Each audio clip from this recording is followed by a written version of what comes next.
নমস্কাৰ SRL ইটো সিটো বহুতোৰ আজিৰ খবৰত আছে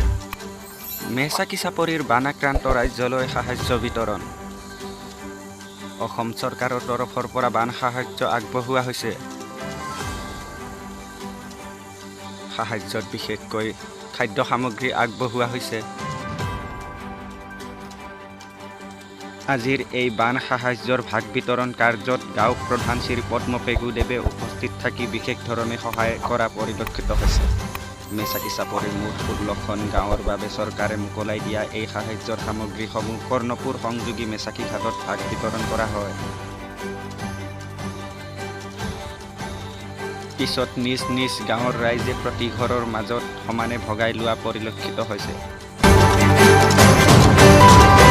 এইখিনিতে উল্লেখ কৰি থোৱা হৈছে যে আমাৰ এই বাতৰি প্ৰস্তুতকৰণত বিশেষ ধৰণে সহায় কৰিছে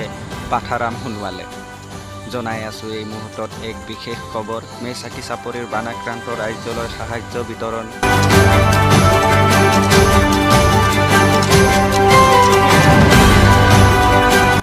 সাহায্য সামগ্ৰীসমূহৰ ভিতৰত বিশেষকৈ চাউল দাইল আৰু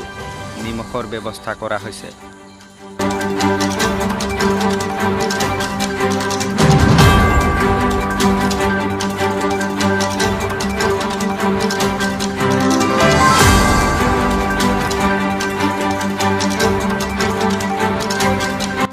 উল্লেখযোগ্য যে বানত জুৰুলা হোৱা ৰাইজৰ মুখত আজি হাঁহিৰ ছবি দেখা গৈছে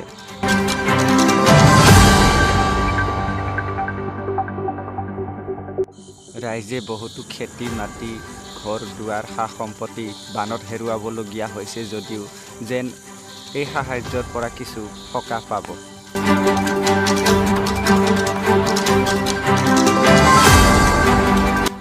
বান সাহায্য বিতৰণৰ সম্পূৰ্ণ দৃশ্য আমাৰ পাঠাৰাম সোণোৱালে আপোনালোকক দেখুৱাবলৈ চেষ্টা কৰি গৈ আছে জনাই আছো মেহসাকি চাপৰিৰ বানাক্ৰান্ত ৰাইজৰ মাজত খাদ্য সামগ্ৰী বিতৰণ অসম চৰকাৰৰ তৰফৰ পৰা এই সামগ্ৰী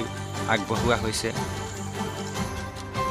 দোডেৰে চেণ্টাৰৰ পৰা পাঠাৰাম সোণোৱালৰ সহযোগত SRL ইটো সিটো বহুতো